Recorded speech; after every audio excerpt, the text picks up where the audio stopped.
You cool, I'm cool. You cool, I'm cool. You cool, I'm cool. We coolin' out. You cool, I'm cool. You cool, I'm cool. You cool, I'm cool. We coolin' out. We are back. It's Kev. And it's Rel. We got our boy with us, our boy Karl. And it's Karl. This nigga. What's good, man? Welcome back to the pod. I'm good, man. Just winding down and like one long ass day since like March 13th. Mm-hmm. So True. Closing out them deals. You seem like pretty busy, pretty active on social and shit.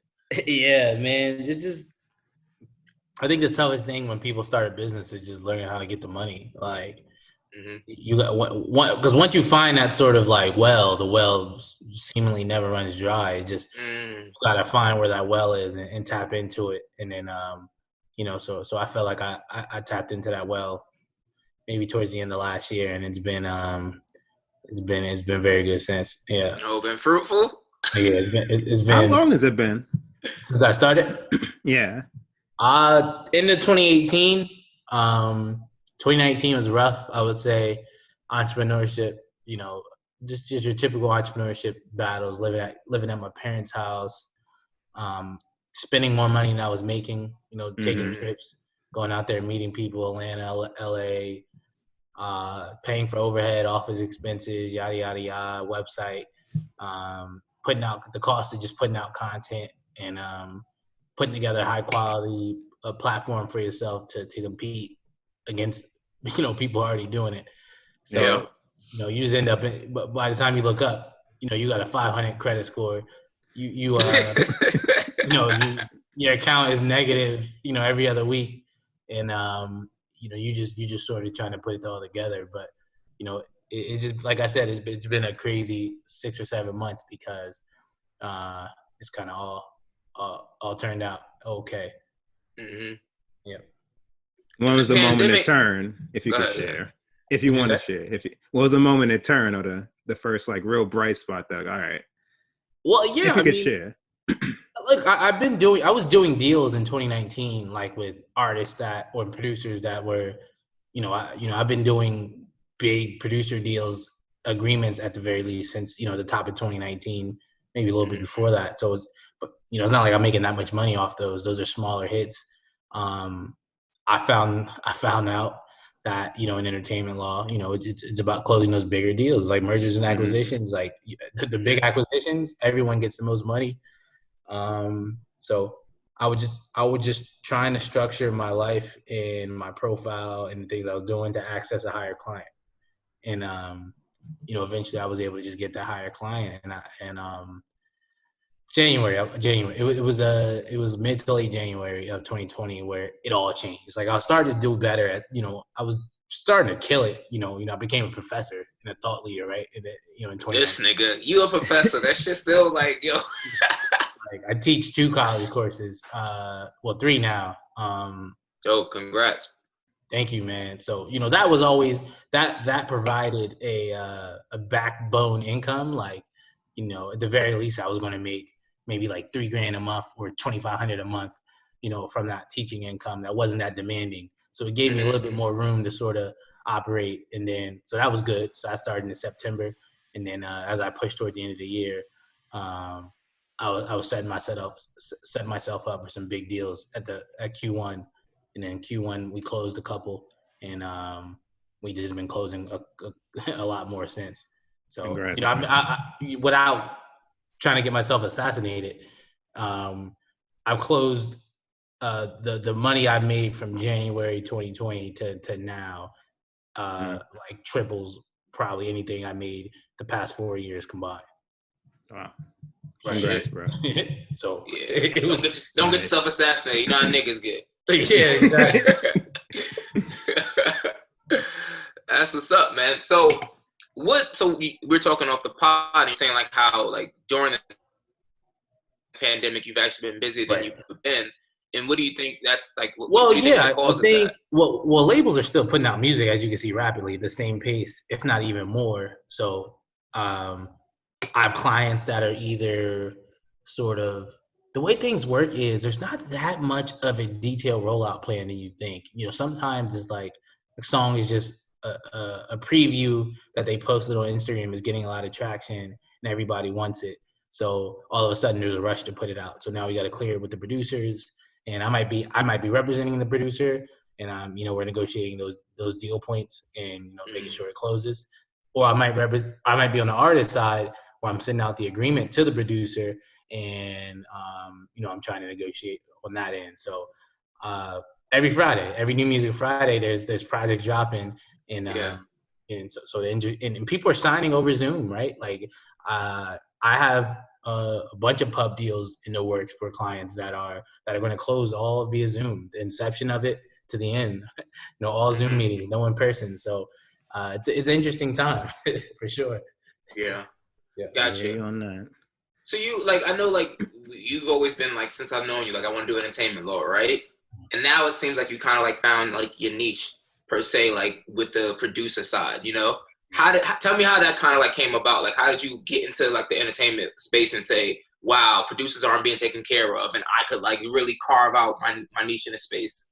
Well, yeah, I think you kind of just you hit it too. I think the biggest thing was how was I going to compete against the massive law firms for clients? I had to avail myself to the culture in a way that was going to I was going to beat them, right? I'm almost undercutting them because they know what the producers and the artists might know about me, whether it be through social or some of the content I'm feeding, and it's in a campaign I'm running on. So I was for me to even compete as a young Black guy in entertainment law who's not trying to partner up with a large firm, I have to sort of use what God gave me, which is me being young and Black and in the culture. I'm of the culture. So I'm able to just sort of put out knowledge. It connects with me on a different level. And for me, first thing I noticed when I got in was, damn, producers half the time can't afford lawyers. And if they can, it's just a weird, they're always just getting jerked around. They're just a blip on the radar. And all of us here know that rap started with the producer, the DJ. Yep. So that's the evolution of it. So, I thought it was just something I saw and I fucked with it, and I was able to come in and just serve a purpose in the community, and we all eat. Gotcha. What are some ways, if any, you had to step outside your comfort zone? Shit, I ain't been in my comfort zone since you jumped off the porch. Yeah. I used to say that. Remember, I used to say, I jumped off the deep end without a life jacket. Yeah. No, really, I haven't, dude. I'm 27 and I'm going against 55-year-old white guys in suits who've been doing this for 30 years, and I'm competing with clients, and they're seeing my name on the other side of the deals now every other time, it seems. So it's it's uncharted territory, and it's extremely comfortable. You just feel vulnerable. You feel like you're going to get exposed at any second. You feel like you maybe can't compete at that level because you haven't been doing it for that long, or they don't look like you, or you have a lot more riding on it because I don't have years of savings in the bank, even though I'm starting to accumulate some. But so everything just riding on every decision I make at a level that's just tough on the day to day. So I'm playing outside of my comfort zone from the jump.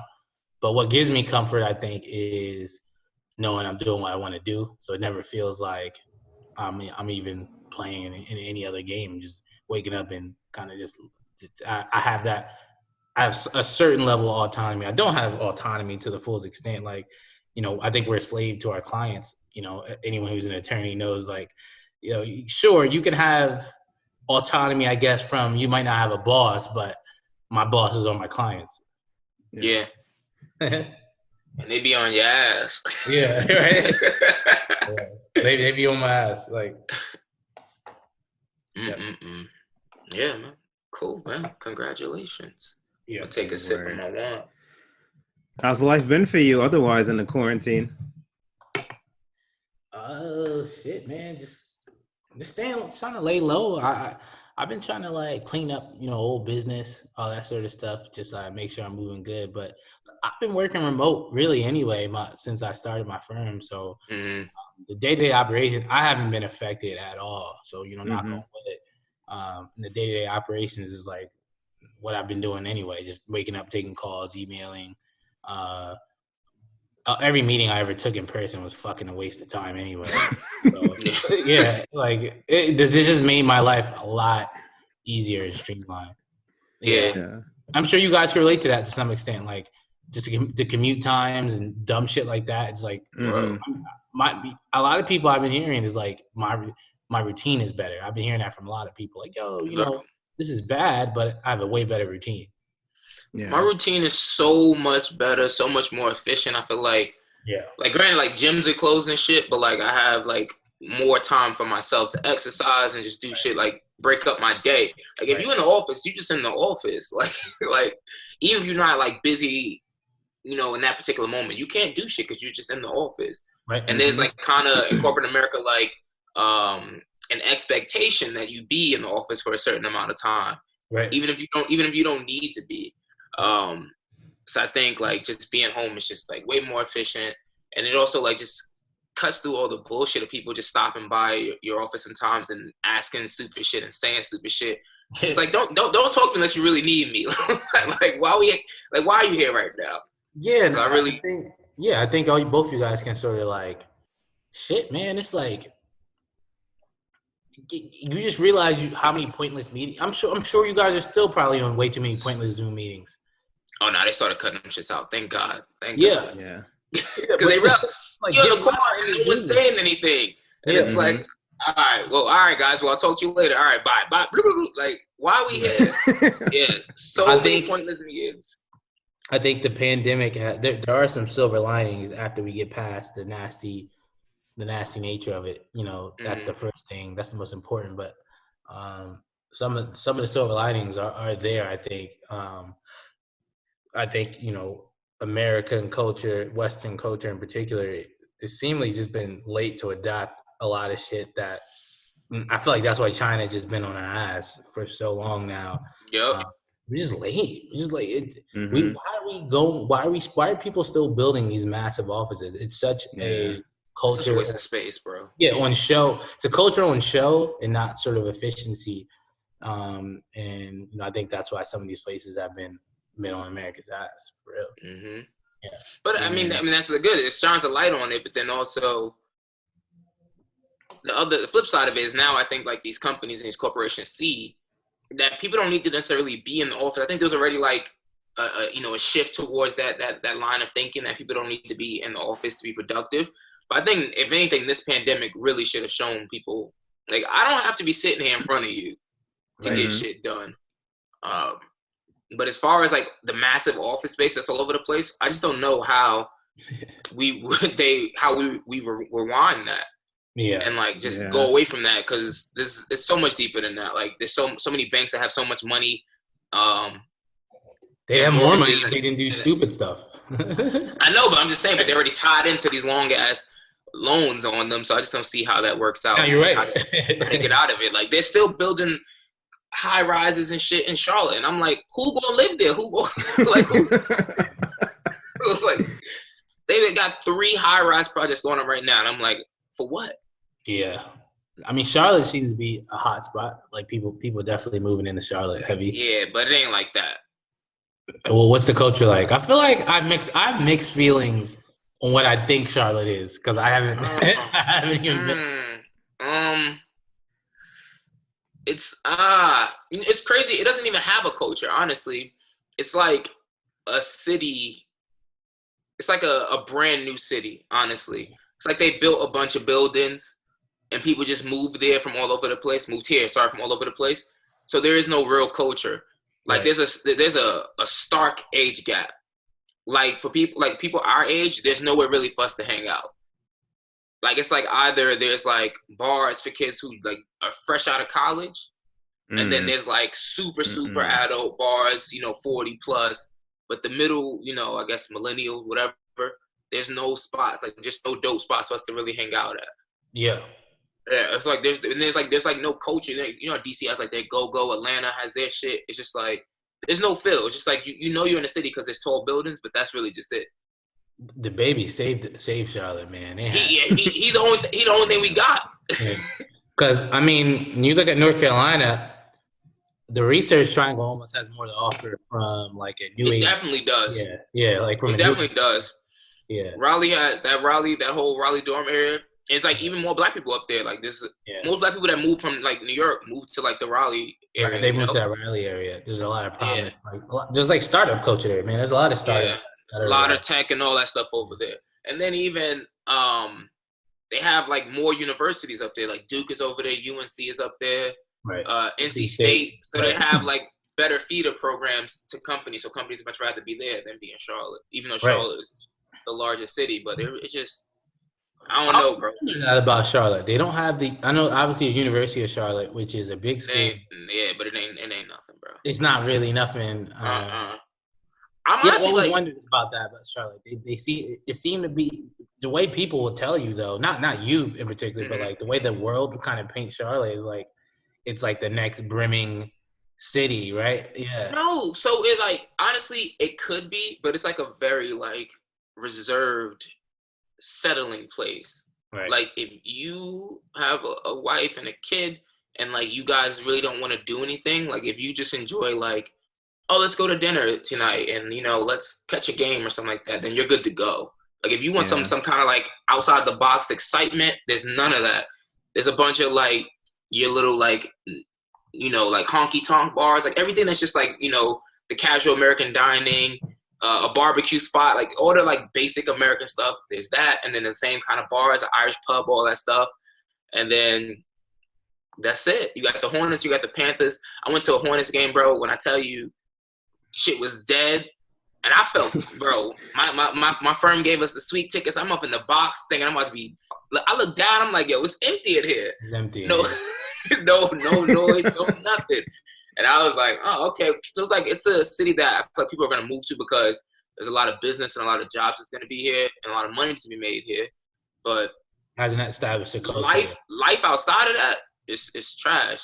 Right. And I don't even know like what kind of culture it really could establish just because there's just, I mean, I think it could, but I don't think it's going to establish a culture like. What about you? Do you like it? I don't like Tom. Is it a place that you leave? Nah, hell no. Nah. Yeah. No, that I'm gonna leave. Yeah, that you leave. Yeah, hands down. But when I came here like knowing that was a potential. But I was like, all right, cool. Like, let me see, like I mean, as an law school in North Carolina. Yeah, I know. But I was like, as an adult, let me see. Maybe I'll feel different because I was in law school. I was a little uncomfortable. I didn't plan that move. I kind of just picked up and said I'm moving to North Carolina when I went to law school. Right. I was like, all right, maybe this time will be different. But now, like as a working adult, I'm like. Nah, like simple shit. Like niggas, there's no happy hours here. Like, what do you mean there's no happy hour? They don't no have happy hour. None in the entire state. So people like after work, people just go home. And I'm like, oh, that's unique. That's different. Very very different. Very different. And I was watching. I forgot what the hell I was watching the other day. Some stupid movie with Seth Rogen, and he's like a writer for like. Some woman that's running for president, I forget. It came out like 2 years ago. I know, long shot. But yeah, long shot, yeah. But anyway, so like they're at like some like his friend invites him to like some dope party after work in New York and all that shit, right? And I'm like, damn, like I miss shit like that, like just randomly being invited to just random little parties and like just random dope shit. That kind of stuff would never happen here. But again, it's not a terrible place. It's just like if you're just like very content and very like. I want to go to work. I want to come home. I want to, have dinner every Friday night. Go to the movies. Then it's good. Then you're perfect for here. But I'm not there. Yeah. It just depends on what you want. Like, I always tell people, like, I tell any girl I'm with, I'm always like, yo, if you're paid, I definitely see myself becoming that. Like, definitely a little bit. I'm just not. I don't know when that day is coming, but I definitely want to have my own acres, my own plot of land, and live my own little life, over there. Mm. I'm not there. Not there yet. Yeah. And I think like that's the perks of it is that like I see like everything for me is like financial. That's how I look at shit. Like I see perks financially. Like, oh, cool. Like I could buy a house and just have that shit in the family, and that shit sounds dope to me. But like Everything outside of that, like just life wise and like where my heart and my mind is, like this ain't me. You know, I feel like it's also just kind of like, you gotta you at some point it stops becoming like so much about social shit and more so just about those like business and financial decision become number one. And that's another thing that hit me, I would say, in the past year and a half, where I've just been, I ain't gonna give it past 6 months where I've been like, nah, you know, it's literally business, finance, so first, and then like anything, you know, social or personal second.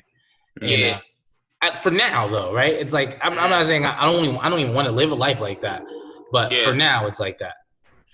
And the thing is, like, here, it's easy for me to do that because, like, Monday through Friday, like, my life's a fucking wreck anyway. Like, just busy as hell was. So it's like, but then it's like on the weekends, it's like, nah, I can't just be like this. Like, my life can't be like this where, like, I have nothing to do. Like, I don't mind working hard as fuck, but if I can, like, have something to do in my free time, like things I like to do, then I'm good. So, like, it'll be like, tell niggas where you live, but, like, equivalent to, like, my life now is, like, where you live. You know what I'm saying? Like I would need like that kind of structure so that I can be like busy as hell during the week, but then like cool, like I'm 20 minutes from New York or some shit like that. If I want to do something, because I feel like so another thing too is like Jersey City is super lit. I mean like nightlife in Jersey City is crazy. Like I fuck with it heavy. Like just a good mix of cultures, like in hip hop, you know, Hispanic, Asian, all that sort of stuff. So even if I don't even feel like going into New York, I can either Uber or drive over to Jersey City.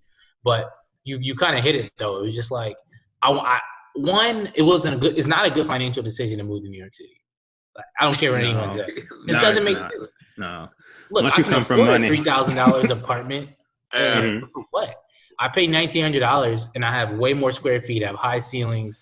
And I was able to create that sort of environment I wanted for myself. But if I wanted the same environment in Manhattan or to my 4,500, you gotta go Brooklyn. Like 2-bedroom, still Brooklyn. You want 2-bedroom? Yeah, depending on where you want to be. To my 4,500. Depend. Nah, it can range. Because I wouldn't move there to like sit and like be somewhere I didn't want to be. I want the doorman on the rooftop. Yeah, I want the doorman on the rooftop. It's just expensive to be comfortable in Brooklyn. Right. So it's like those decisions starts becoming number one for you, and it just niggas is growing up. Like I had enough. I had enough. I want to be a gazillionaire, you know, and sooner than later. Yeah, I'm growing up, but a nigga still want to have fun. Trust that. Word. Well, I was gonna say while you were talking, one thing that was coming though was like, I don't know if it's like that for you guys, but for me, it's like the day-to-day action boost my productivity. Doesn't hurt it. Like I be feeling uninspired when there's nothing going on around me. But like when shit's going up and I hit a happy hour maybe on a weekday and you meet someone new and life is just jumping a little bit. It just rejuvenate your spirit, and it breaks up. Right. Breaks up the routine, the monotony of the week. Right. So, you know that part of the game I enjoy. Like I'm like, because as hard as our jobs are, you know, you can't really have off days. I feel like it'd be fucking up shit, you know, at a high level. You can't really have those days. But you have to like stay motivated like throughout all this shit, because this shit can get shit can get nasty in between in the room. Yeah. Hell yeah. No matter what you're doing, like niggas be thinking shit is cool. Bro, I mean, I ain't gonna say I'm not that interested in law, but it's just like, I work with artists, but like what I do is still law. Like, you know, like my responsibility is still a very serious responsibility. So it's I don't know if it's stressful. Yeah, it's a stressful life, stressful job. Yeah. Yeah. But you know, I feel like as we get older, we start touching and seeing more things, you know, everything just feels a little bit more attainable. We just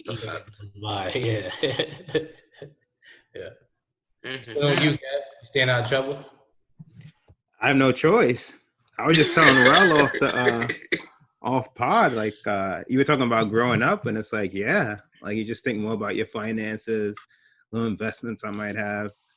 But to the pandemic side, it's like They go up you big just number.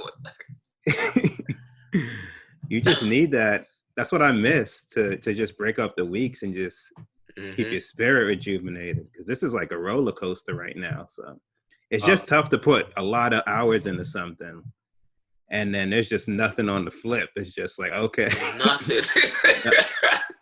You have to, yeah. You have so to.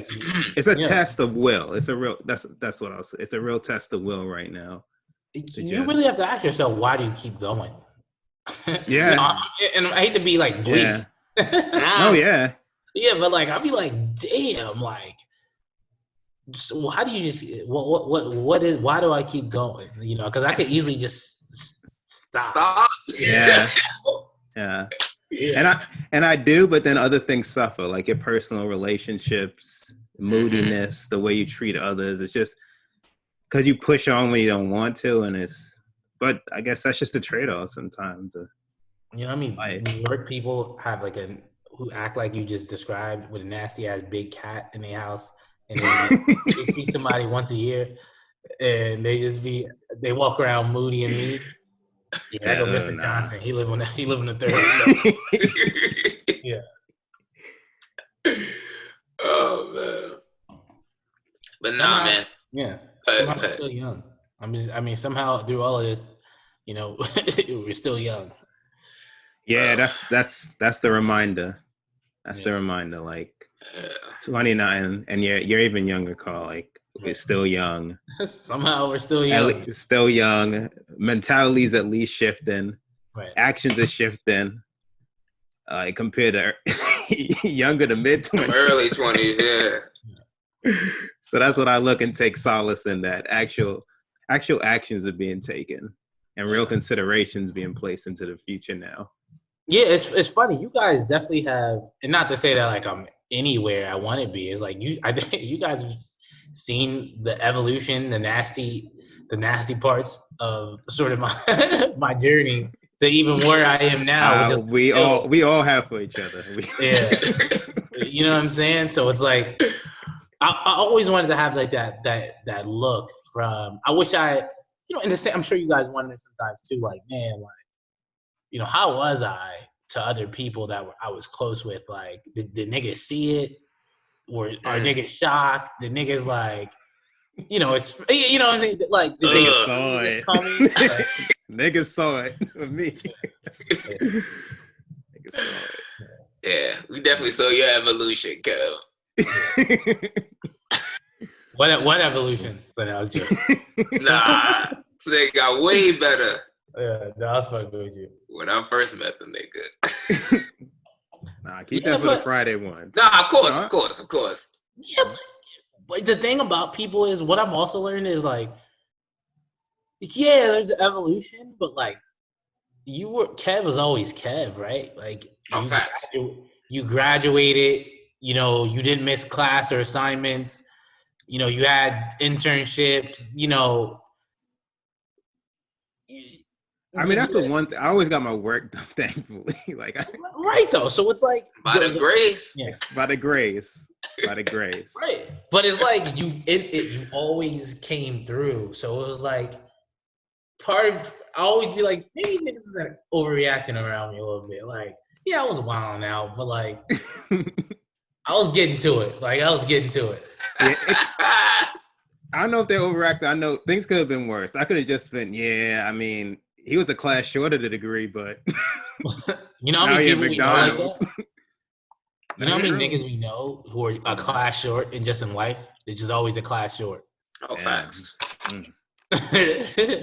Yeah, you know, just trying to finish that last semester over there at John Jay. Chill.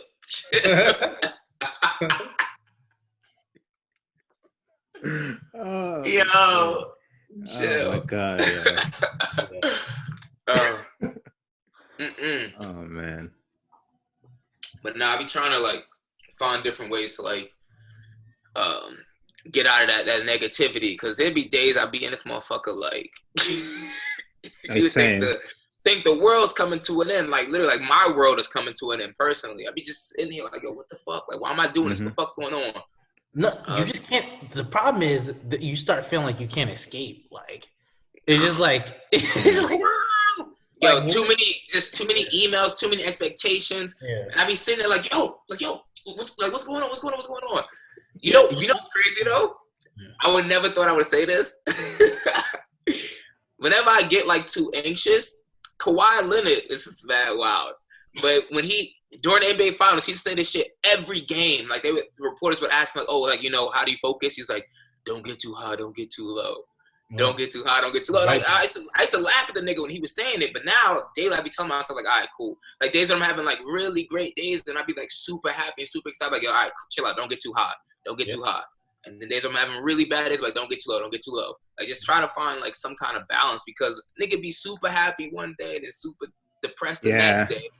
Yeah. And those dips be killing me. Coach Steve Lavin used to say it. He said, you know, we don't live in the peaks and valleys. You know, and I was like, damn. Like he said, don't live. He always used to say that. He's like, Phil Green is a great player because he doesn't live in the peaks or valleys. You know, I was like, damn, that's good shit right there. Yeah. You gotta just try to stay as even as possible, even killed as possible. But that affects. But you realize, you know, how you.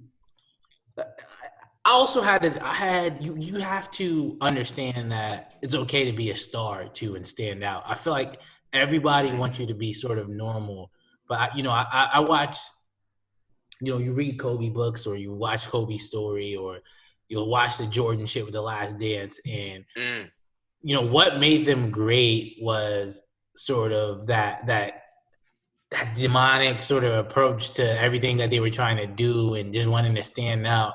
And I feel like people suppress that in order to fit in or just be like, and and I'm but like everybody, like, so you're afraid, like people around you, like don't even know that they're even doing that, but they end up doing it, whether it be a loved one or someone like a relationship, you know, and they're just trying to suppress that dog in you because you know, they have certain expectations about you. So even that part of like my 20s has been like, just been crazy. Just like knowing you were greater than, you know, all of us here are, you know, have accomplished a lot. Like all of us, like, but I think all of us know that we're greater than even what we are. Facts. And like, we just continue to allow ourselves to just do mediocre shit or be mediocre for whatever reason, man. And you know, I think, you know, as we get older, it's just like, no, like I'm literally, I'm not doing that. I'm not going to do that. I'm not going to spend my life in mediocrity. I didn't risk all my shit for that. Yeah. Yes. Yeah. I be feeling like that. I be snapping on people like, nah, you speaking. I like that. I think like I've been like doing mad self-reflection lately. Like, all right, I'm not, I want to say, obviously, because we always got to do shit we don't want to do in some form of our lives, but like, overall, I'm not doing shit I don't want to do. Right. And like people, because like you get caught up in like what people have expectations for you, how people gonna feel, and you just get like, you end up going down a fucking wormhole, just trying to please everybody. You fuck your own. And then you look up and like, yo, how the fuck I get here? Like, message, yep. you looking at two twins and a mortgage. How did I get it? Yeah, come on. That's crazy. Like, I'm not doing shit I don't want to do, and like I've been trying to like look at shit, like take that approach to shit. Like, all right, cool. Like when this is all over, I mean, starting even now, I'm like, yo, I'm not doing what I don't want to do, and I'm not doing that. That's what I'm at the same time. I'll be fucking out. I'm not doing that. I'm fully with you. Like you said it. A lot of reflection to the point. What really helps me in these roller coaster days, because some days are just fine, and other days it just feel like this life is really crazy. Yeah. And then one is like, that's just natural. This is a crazy time. What really helps me, and it's really helped me, like more than meditation, more than anything, is just writing out my thoughts. Like actually just releasing these thoughts in an app or something and getting them off my mind just really, really starting to help me. I've been doing that for like a couple of weeks and I just immediately see the difference. So that's what helps me, to be honest. Because without it, this mind just keeps swirling. It's like it's just a little release to get them out. In the same way, reflect. Yeah. Yeah. You know, I think you guys both can sort of feel this about me, though, sometimes. And, you know, I almost have to create that. You know, I watched that Last Dance. You know, it would be like Jordan would be like, just create an enemy. Like, I'm the king, I think, of just creating an enemy or like creating I like wake up every day and it's like, you know, I feel slighted. People send me nice things and I'm like, yo, that's what you sent? Like, oh, you think I'm not? Like, oh, you think Dan Marley can guard me? Like, you know, that's how I be feeling. Like, or you think, you know, you think this is what I should be happy about? Like, you didn't know that about me already? Like, you didn't see anything greater? So that's the one thing I watched in that documentary where I was like, damn, I guess like, you know, certain people just, you know, you just feel like motherfuckers are trying to slight you. And I try to stay in that arena, in that headspace. And it's toxic as fuck. Like, you know, it's just completely. It is good. not. It's good if you work into a singular goal. Sorry. No, it is. But it's really good. Like I forgot what the hell, some song Nipsey, I think it was Loaded Bases, or was it Ocean Views? I forget one of his songs, and he was like, people said you're lucky, they got you fucked up. And like, I promise, as soon as I got my job I have now, in my mind, I was like, oh, you know, I'm happy for it, but like, someone thinks I'm lucky. Someone thinks I don't deserve this shit. Like, all the time, like, yo, all right, niggas think you lucky. Nah, fuck that. Like, you better know. Or someone thinks that you should be happy because you've like beat it, maybe some expectation maybe they have for yourself, or like, I mean, there's dudes that graduated like, you know, way higher than me in the law school rankings. You know what I'm saying? That don't have jobs, ended up elsewhere, whatever. But we never cared about that. Yeah, I didn't care about that shit. So it's like, all right, now like really like I just use that shit as like motivation all the time. I mean, that's just one of them, but like I like, especially when work gets like super stressful, I'm like, nah, like you belong here, nigga. I could find an enemy in my fucking building, like a fucking a roach coming through. It's like, oh, this roach is in my apartment. Oh, all right. The examples of his drive and like focus, I'd say really, really commendable. Yeah, I mean, like unprecedented like level of. Yeah, this nigga find hatred in anything. Continuously, keep yourself going. But it's like the you also just start realizing like how many people are just living in fear and controlled by fear. Just the fear mongering tactics, even like if you consume the media or like the news every day, you're gonna be living in fear. Like they don't tell the great stories; they tell the. I had to stop watching CNN and shit because I was in this house like shook for a little. I'm like, nah, it's all y'all niggas talk about every single day. Right, and it's like even if everything you said is true, it can't really affect what I got to do. Yeah, like, consuming it nonstop is not good for anybody. It's like, all right, Dr. Fauci, I get it. Like, motherfuckers is having strokes now, but it's like I also look at the numbers, and there's also some other facts that I feel like people just play around with, like the amount of people who have coronavirus that have either unreported it or not been tested. And, you know, they give you that little death percentage where it's like, bro, you know, we were just talking about this off the wax, off the pod. And just a quick have coronavirus right now who aren't tested or have have it in the I can't say it's double because I'm not Dr. Fauci, but I feel like it's a large percentage. Mm-hmm. And that even just a quick cut in, and even the numbers they attribute to it. Yeah. Like if you have like one of, I think 10 to 20 symptoms, the numbers they attribute to a COVID death might not even be like something else could have been going on with you. Yeah. Sorry, go ahead. Like 95% of the people who are passing, you know, have underlying conditions. It's like, and they'll point to like, oh, he was a healthy person. And I'm not saying none of us are that healthy. I'm just more like, we need to know those facts, but we don't need to be beat over the head with a stick to a point where we feel like, you know, we're all going to die. Like, and now we're just controlled by the media again. And, you know, now we're back at square. Yeah. I completely agree. Jerome and I were just talking about that. Sorry, go ahead. I was in New York wilding out right before they shut that shit down. Yeah. If no one would have told me that, there was this amount of people dying, it wouldn't have changed it wouldn't have affected me. Like, I mean, I'm not saying like, granted, there's a lot of people dying, but like, there's no way to really calculate how many people are dying. Like, any one of us could have COVID right now. We don't know. That's what I'm saying. Like, I think the death rate is like they're just like skewing it to the higher side because, like you just said, it's like, the amount of people who had COVID or have COVID and either didn't get tested or just walking. Yeah, like it's probably insane. Yep. Yeah. Without question. I read an article. I don't get too deep into this, but I read an article where in New York specifically, hospitals get a higher reimbursement rate from the state for reporting a death as COVID related. Right. Yeah, so, that's not gonna motivate someone. Obviously, that entices me to report mad deaths as COVID related. Like, or like they would show like trucks and be like, "There's COVID bodies in that truck," and it's just like, "Yo, you niggas are that's crazy." What, yeah. Had them packed up in the U-Haul. Yeah, packed up in the U-Haul. And it's like, that's crazy. Like, yeah, nah, man. But I'm ready for this shit to be over though. Yeah, facts. Like I get it, I get the concern, but in the grand scheme, if you look at the numbers, and then to your point, the confirmed numbers are off. They're even more. If you just look at the numbers they state and the percentage, like I told Jarrell, you can't comfort somebody they've lost a family member to this. I'm not saying that. I'm just saying in the grand scheme, depending on where you are. Yeah.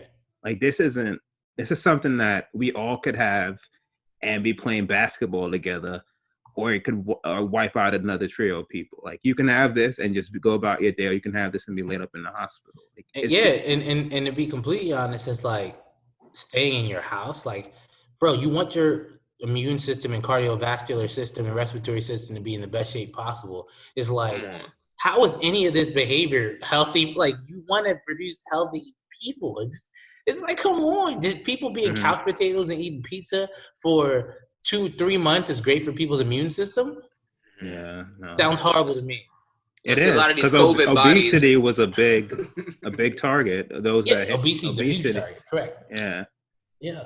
And you know how many alcoholics turned up over COVID? Niggas is drinking like it's crazy. I seen the numbers. The first month, like holiday numbers. I had to unfollow at least 45 African Americans.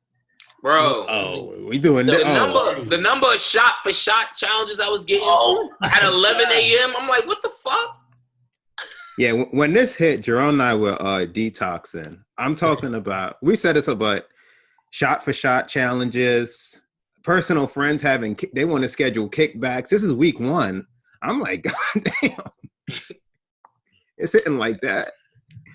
But I guess you go through it your own way. Yeah. But I'm not gonna lie, like I'm getting close to my breaking point where it's like I need y'all to like slowly. I need to be able to go outside, like be out and about around people. I don't want to be like afraid to be around people. It's crazy. I was watching like Ace Ventura earlier today in the background, and this nigga was just doing some wild shit. Like he was like had a plunger on his face and was like, and I was like in my mind, I'm like, yo, he can't do this in COVID world. You know what I'm saying? And then like, why am I thinking like that? I'm like, why am I thinking like that? Like that shit's just stupid. Like, I just that want skews when I see. Yeah, that skews when I see a lot of scenes, like people like they just walking in the park, or like I was watching Insecure, they had like a block party. Oh, like just the things that can't, like the simple things. Yeah, it just doesn't escape my mind. I can't. It's yeah. Damn, man. Thank God for house parties, I guess.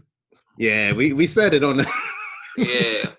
I don't know. Now it's my last weekend of freedom. I know. We put ourselves on the show. Niggas been in the crib for 2 months, 2.5, damn near. I don't give a fuck who sees this. My weed man pulled up last night. It is what it is. We had a drink. I don't care.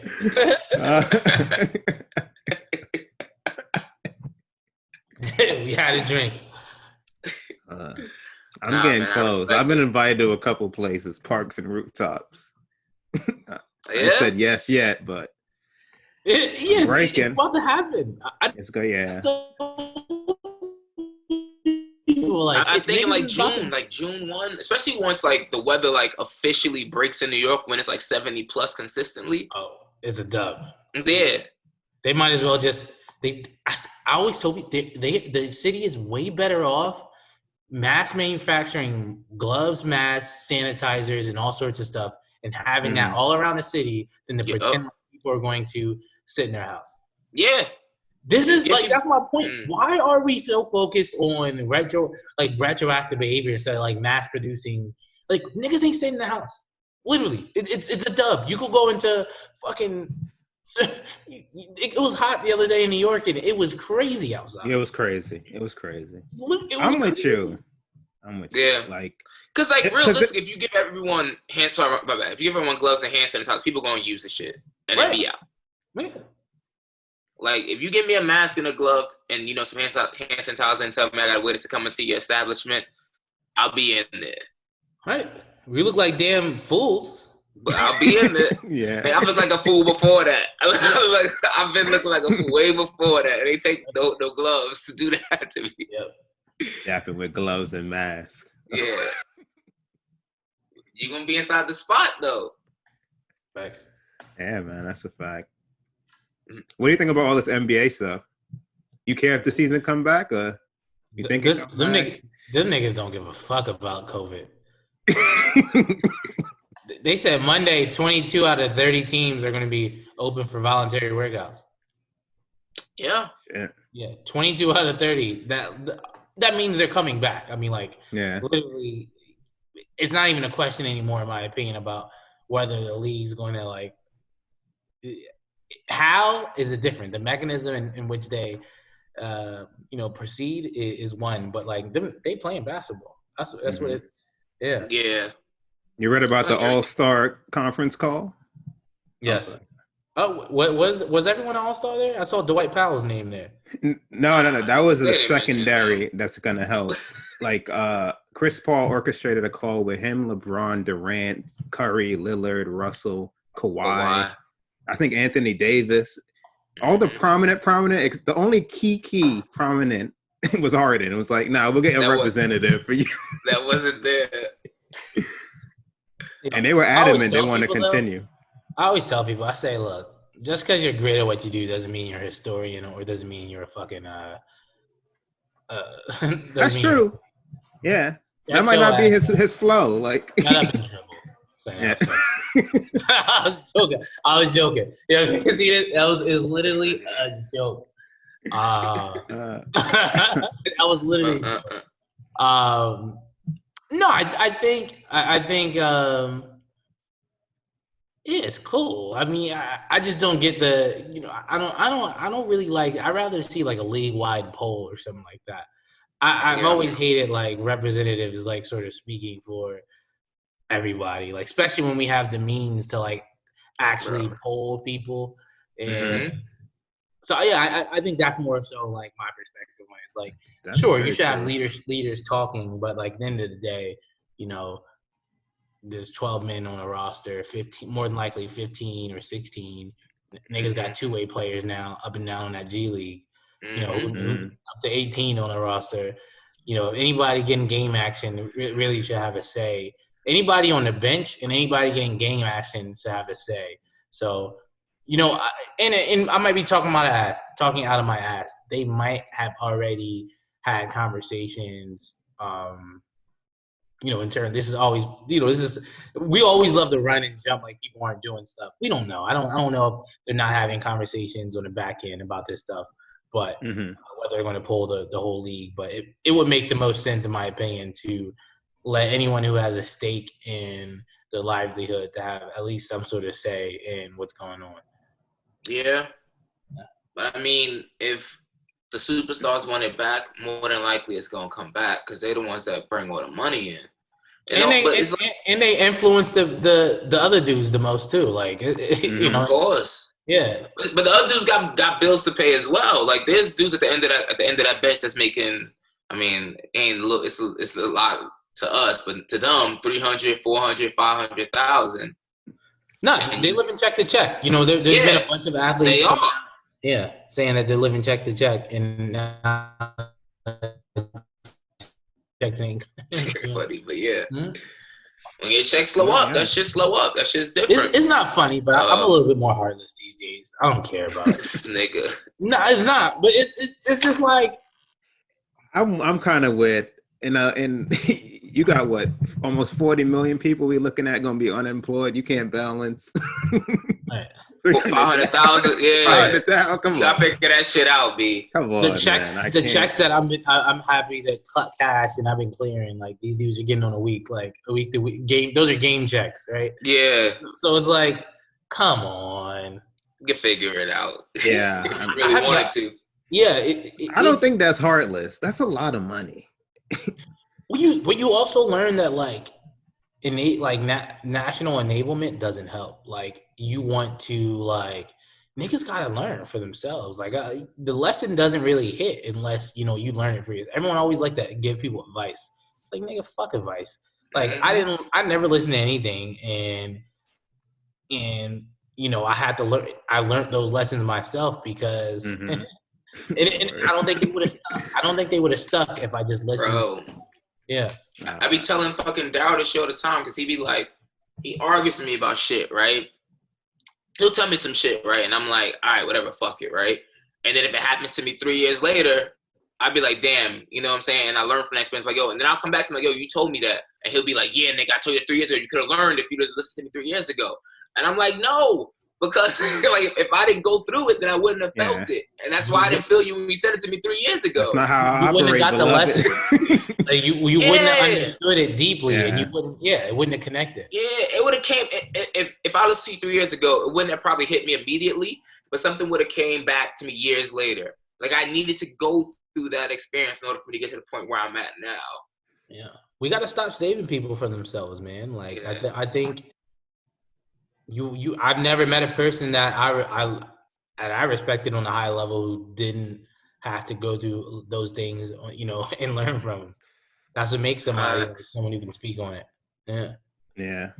But people have that complex where they want to feel like heroes. Like, yeah, I feel good about myself. Let me wake up every day and act like I'm saving someone.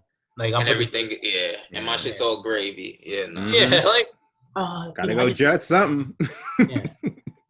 I'm going to heaven. That's the one, yup. That's the one. Yeah, I know, fuck that. Let me see. Man. I just want to switch to get your insights on music. How do you feel about the way artists are navigating this pandemic? And I know it depends on artists, but would you recommend you release music, hold it? I think anyone holding music, it's like the hoarder. It's like, what are you doing? Just drop your. I don't believe in holding music in general, but no, you should be releasing. I think in a weird way, besides the fact you gotta look at the way deals are structured. Like the reason why you gotta worry about artists is it's like the NBA, same thing that we just talked about with NBA players. It's like a lot of the artists sign huge advances up front, and they're not getting any royalties on their money on their music until they pay it back. So, how many of these artists are actually making enough that they're repaying their advances back? Not many. It's a smaller number. Record labels operate like hedge funds. They don't need to win. They don't need to win on every single sign. They know they're not going to win on every signing. They know they're not going to win on majority of signing, but they know that the ones that last for a long time. So how many artists right now who spent their advance and can't do shows? It's a lot. It's just, that feels very, very scary. That's like a very scary proposition. So a lot of people are just I think they're trying to put out music, work through their deals, and generate attention and stay hyped. But I think you have to stay on people's minds through this. You're insane if you don't drop an album. Like Drake's drop, like the music sector outside of like the live shit. I mean, Jesus. Yeah. God. Yeah, that's ugly. Outside of that sector though, I think it's showing how insulated the music and entertainment industry is. Like music is not going it's like alcohol, right?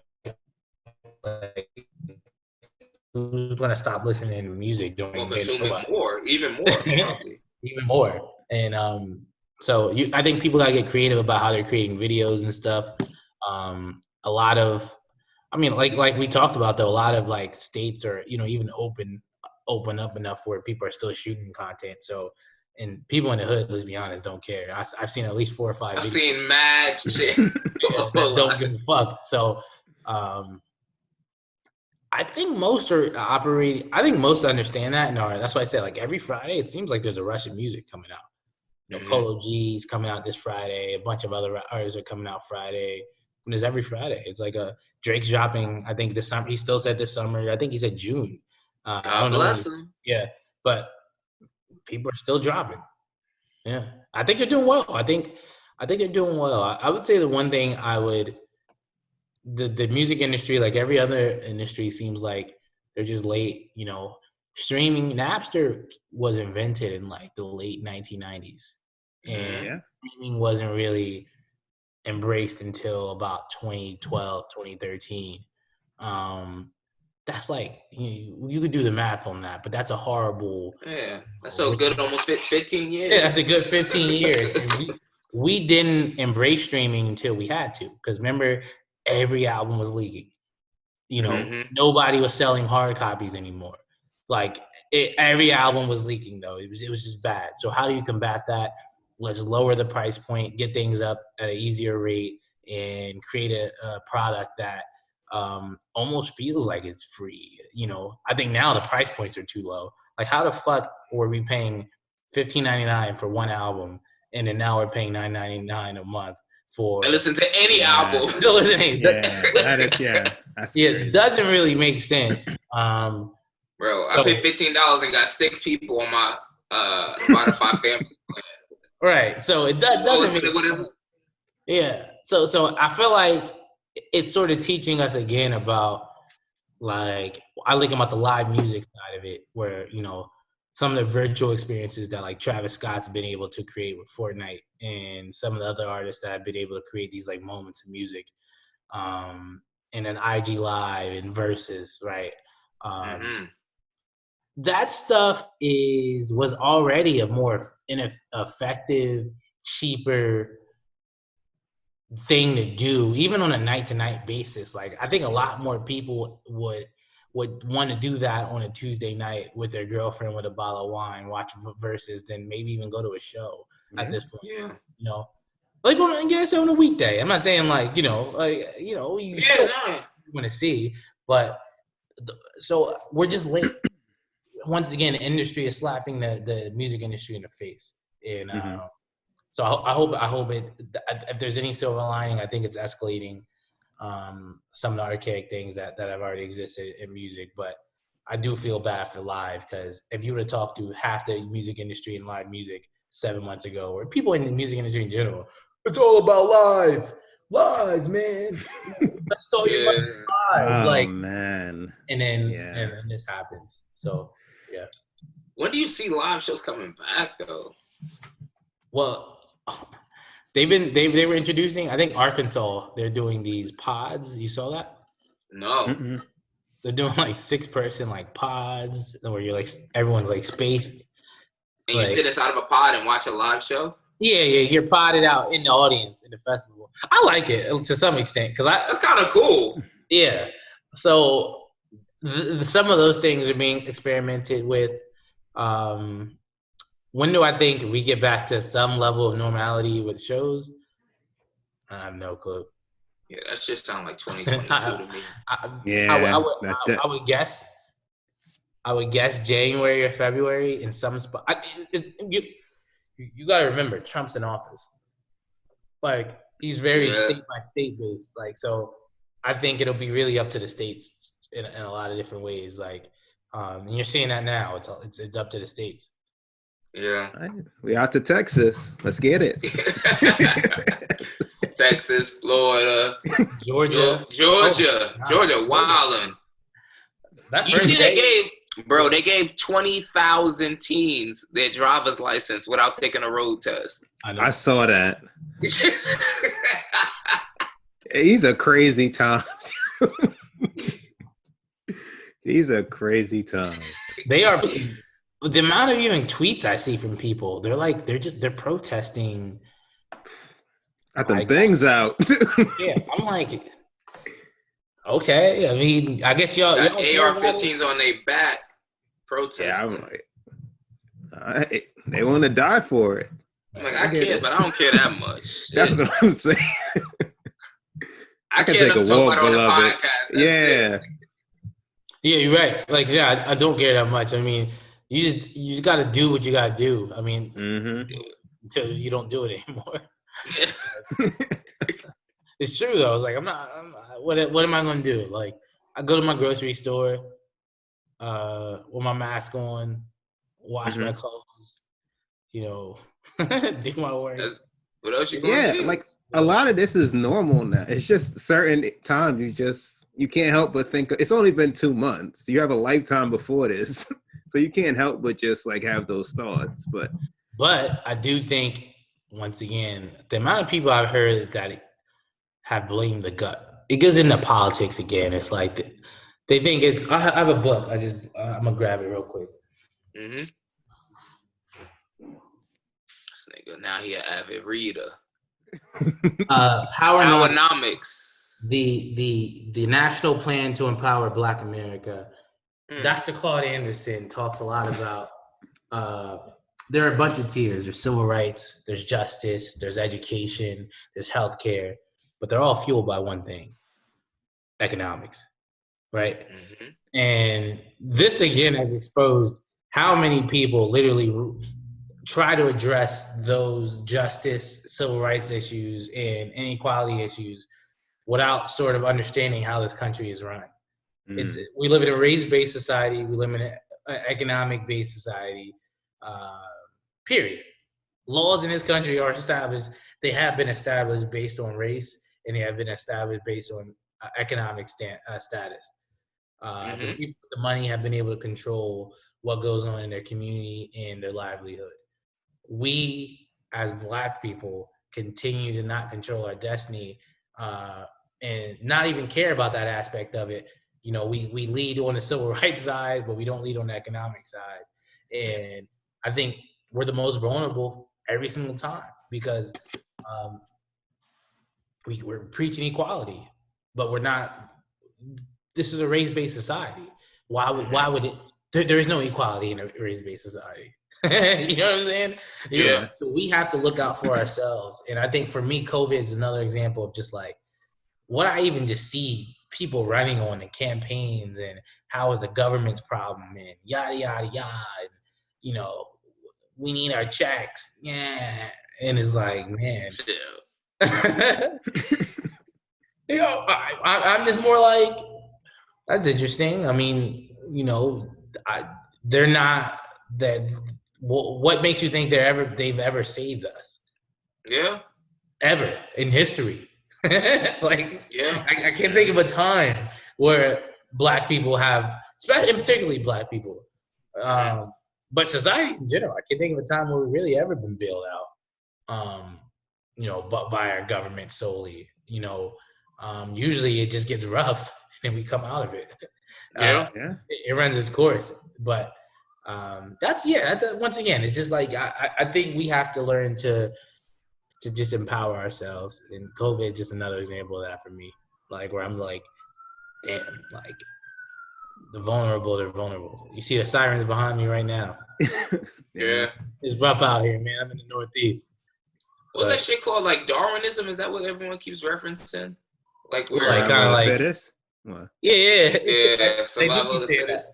I mean, I won't necessarily say that per se, but like I'm also not just like sitting around waiting for someone to like come save me. It's like, all right, do what the fuck you gotta do. Let's figure this shit out. Once it's like safe for everyone to go out, whatever. Like let me out. Like I'll figure that shit out myself. Like I don't need, some kind of like some form of bailout per se. What is that? You showing me a tap? Stay dangerous. Oh. Yeah. Is that real? When did you get that? When I was in LA. But before all this happened. before all this happened, but it made me wasn't too much before, but it was before. And yeah, it's, attacking these things. Stay dangerous, man.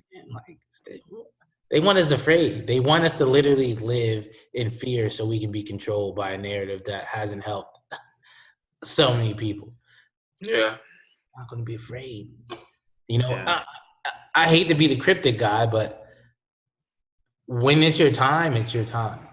No, and that's a fact. And even when you watch the news, like, nobody knows what the fuck is going on. Mm-hmm. Right. So why are you forcing me to stay somewhere that I don't want to be when you don't even know what's going on? We don't even know.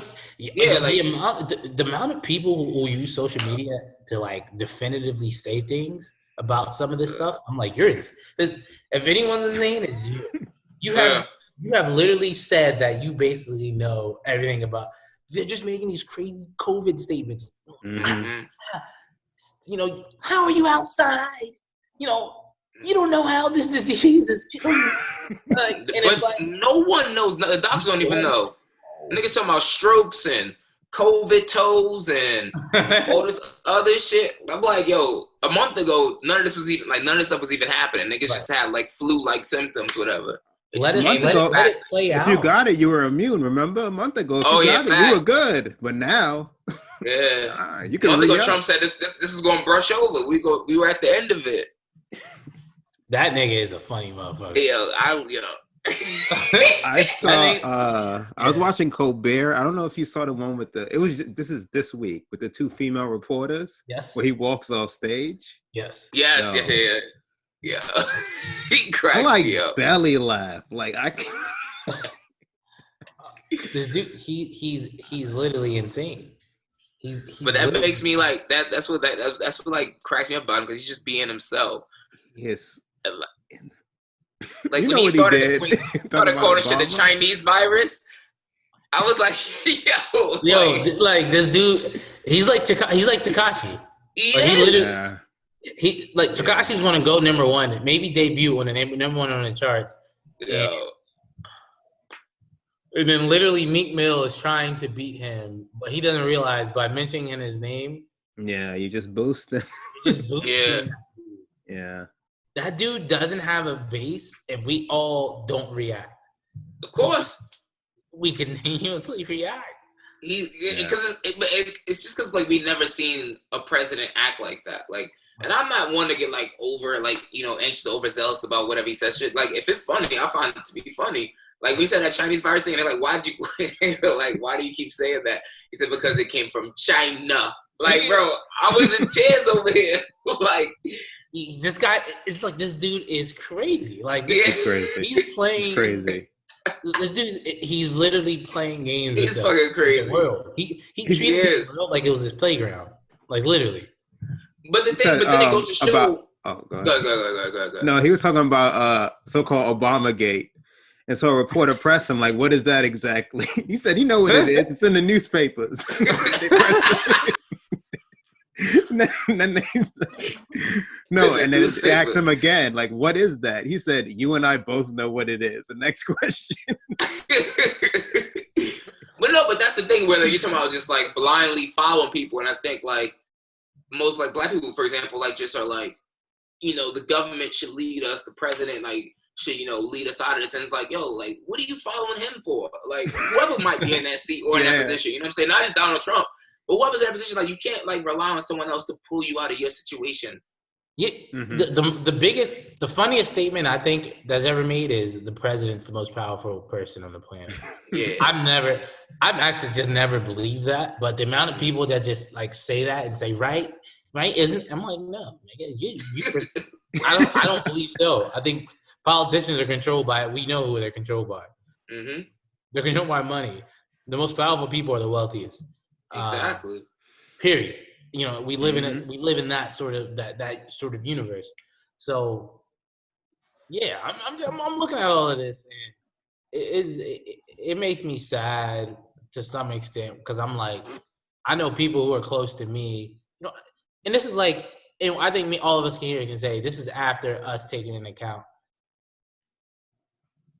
all of this bad stuff that's happened via COVID. Like I don't think any of us are trying to that goes without saying. downplay That goes without saying. Yeah, but we should say at all. Nah, not at all. This is like way after that. We're talking about a couple people things we've come to grips with, and we're trying to have find some light in the dark situation. Yeah, when you get loss of life, right? Without when I look back on these times, man, I'm just gonna be really, really like, man, like so many people that I cared about were just controlled by the media in a way that like impacted their day to day. That was just insanely scary. That was just like, I don't know if that's ever been done before, because this is the first time in history where you just can't escape things. You log onto your computer, COVID, phone, COVID, Shit's everywhere. Niggas is clapping at 7 p.m. Yeah. Like, you can't get away from that shit. So it was just interesting to see how it consumed people in their existence. It was for me that was a scary thing. That was like that's interesting. Yeah. Yeah. Yeah. I fear that some people won't recover from this shit.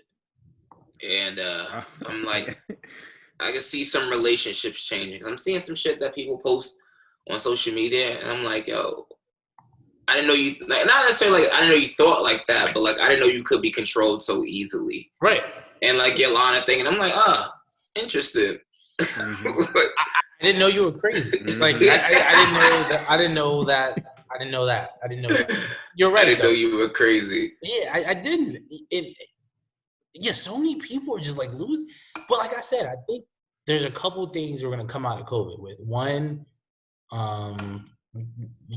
America has to get cleaner. I think the way we operate, like I think we have to take things more serious. Especially a place like New York. Especially a place like New York. You have to take things more serious. They just disinfected the train. Niggas finally cleaned the train. They were like, what we gotta do before? Sorry, go ahead, Carl. That's disgusting. I wouldn't even have admitted that. But go ahead, Carl. Go ahead. Yeah, no, you're right though. Like that's nuts. That sort of stuff. But then it's also just like the expectations we have on the government. The expectations we have on society. All of it should have been questioning. But I don't think we should be playing inside or looking toward a broken system or a system that really hasn't worked for certain groups of people to like be that saving grace. Like it hasn't. Like it hasn't been that saving grace for us, like at all. So I'm really disappointed. I think I'm disappointed by that. Like the media coverage, the fear that it's excited, not like the hope. I haven't seen much hope. Like, how does the media just spread fear? I'm fully with panic you, yeah. Spreads faster than disease itself. Like, it was just panic. And even if these were our last days on Earth, I would not want to be afraid. Like, hell no. I want us to enjoy this. Well, I think we should be smart, but I think we gotta that media thing. We have to be way more careful.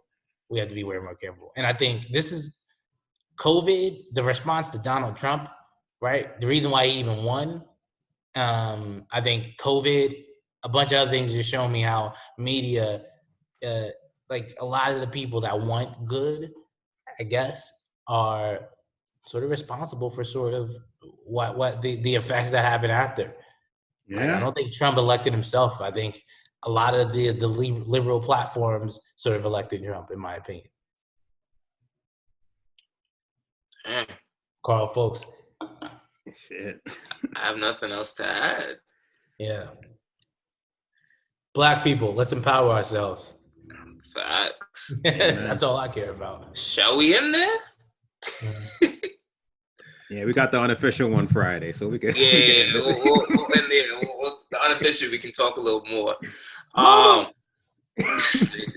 Man, thanks for coming on the pod again. Yeah, man. For real, Thank you. No doubt, brother. Go ahead and tell people where they can find you, all that good shit. If you guys need a entertainment attorney, contact my boy. Go ahead and spread that information.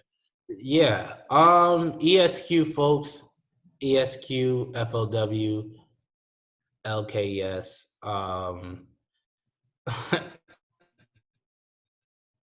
This nigga forgot how to spell his last No, name. I was going to say, I mean, I almost don't even like the tag like entertainment attorney because I feel like I'm not saying it sells me short. It's just more like,